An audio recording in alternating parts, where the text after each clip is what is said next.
పేరమ్మా? జ్యోతిరాణి. ఎక్కడి నుంచి వచ్చారు? రామన్నపేట. రామన్నపేట అంటే రామన్నపేట ఎక్కడి నుంచి వచ్చారు?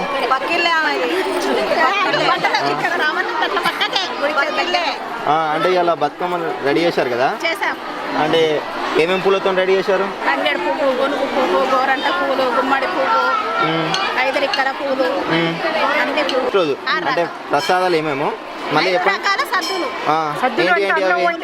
పెరుగన్నము, ఆవ సద్ది, కొబ్బరి సద్ది, పెసర సద్ది, మరియ ముద్ద.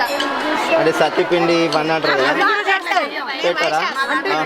అంటే మామూలుగా మీరు వైశాఖి పెడతారు, మరి మామూలు వాళ్ళు ఏమేమి పెడతారు? జొన్న పిండి, జొన్నలు వేయించి బెల్లంతో కలిపిన ముద్దలు పెడతారు, దాన్ని సత్తు ముద్ద అంటారు. పెసర్లు వేయించి పెసర్ల ముద్దలు పెడతారు బెల్లం పాకంలో వేసి. అట్లా పల్లీలు, పెసర్లు, కొబ్బరి అది కూడా పెడతారు నైవేద్యం. అవి 9 రకాలు.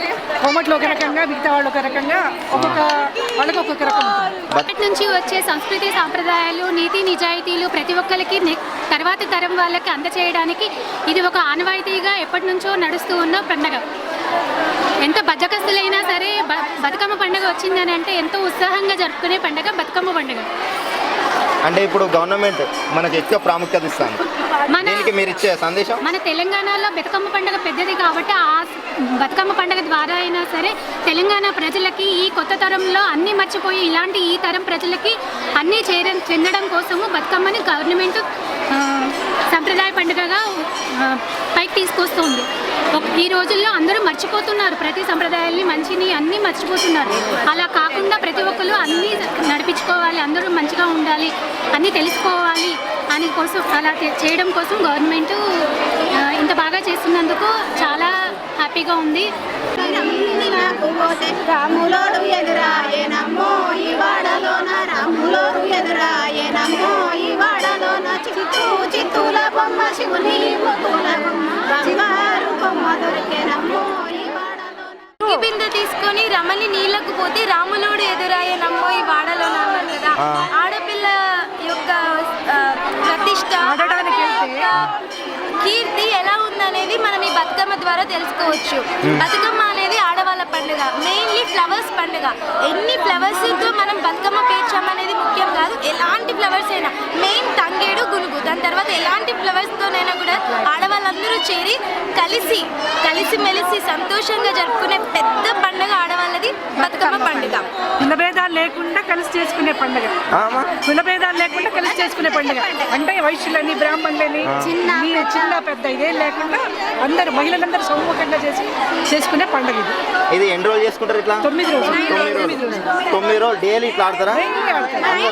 బతుకమ్మ పండుగ ప్రతిష్ట, ఇంకా బతుకమ్మ పండుగ ప్రత్యేకత ఏంటంటే పూర్వకాలంలో అంటే రాజుల కాలంలో ఒక ఆడపిల్ల అక్కడ జరిగే ఆకృత్యాలు అవన్నీ కూడా భరించలేక, అప్పుడు అమ్మాయిల మీద జరిగే చెడుని చూసి భరించలేక సూసైడ్ చేసుకుంటుంది. అట్లా సూసైడ్ చేసుకోవడం వల్ల ఆ ఊరి ప్రజలందరూ, ఆ విలేజ్ ప్రజలందరూ కలిసి నువ్వు ఎప్పటికీ బతికుండాలమ్మా అని చెప్పేసి అంటే నేను ఈ పూలల్లో బతుకుంటానని చెప్పేసి ఆ అమ్మాయి ఒకరికి అట్లా కళలో కనిపించి అట్లా చెప్పడం జరిగింది. అప్పటి నుంచి ఆ అమ్మాయి గురించి, ఆ అమ్మాయి కీర్తి గురించి, ఆ అమ్మాయికి జ్ఞాపకంగా బతుకమ్మ పండుగను చేసుకుంటారు. ఎస్పెషల్లీ ఈ నెలల్లోనే బతుకమ్మ పండుగ ఎందుకు చేసుకోవాలంటే మనకి ఇప్పుడు ఇదంతా రైనీ సీజన్ అయిపోతుంది, ఇంకా వింటర్ స్టార్ట్ అవుతుంది. రైనీ సీజన్ అయిపోతూ వింటర్ సీజన్ స్టార్ట్ అయ్యేటప్పుడు మధ్యలో ఈ బతుకమ్మ ఫెస్టివల్ అనేది చేసుకుంటాం. రైనీ సీజన్లో మొత్తం అన్ని పంటలు ఎక్కువగా పండి మంచి వాటర్తో మంచి ఫ్లవర్స్ అనేవి మనకి చూస్తాం కదా. ఈ సీజన్లోనే సీతాఫల్ కూడా వస్తుంది. సో సీతాఫల్తో ఈరోజు సీతాఫల్ అనేది నైవేద్యంగా పెడతారు. అండ్ ఆల్సో బతుకమ్మని రకరకాల పూలతో అలంకరించి ఆమెనే ఆ అమ్మాయికి చిహ్నంగా మనం బతుకమ్మని పేర్చుకొని ఆ అమ్మాయి జ్ఞాపకంగా మనం 9 days బతుకమ్మ అనేది సెలబ్రేట్ చేసుకుంటాం. అండ్ ఆల్సో ఆ అమ్మాయి ఒక కారణ జన్మురాల్లాగా ఆ అమ్మాయి గౌరీమాత యొక్క ప్రతిరూపంలా భావించి ఆ అమ్మాయిని గౌరీమాతగా అనుకొని చేసుకుంటారు. చిత్తూల బొమ్మ శివుని ముతుల బొమ్మ, చిత్తూల బొమ్మ శివుని ముతుల బొమ్మ, బంగారు బొమ్మ దొరికేనమ్మో ఈ వాడలోన, బంగారు బొమ్మ దొరికేనమ్మో ఈ వాడలోన. Hi, this is Pravalika. Please do follow Moksha News and like, subscribe and share. Thank you. మీకు ఈ వీడియో నచ్చినట్లయితే సబ్స్క్రైబ్ చేయండి. అలాగే మీకు కనిపిస్తున్న బెల్ బటన్ని క్లిక్ చేయడం మర్చిపోకండి.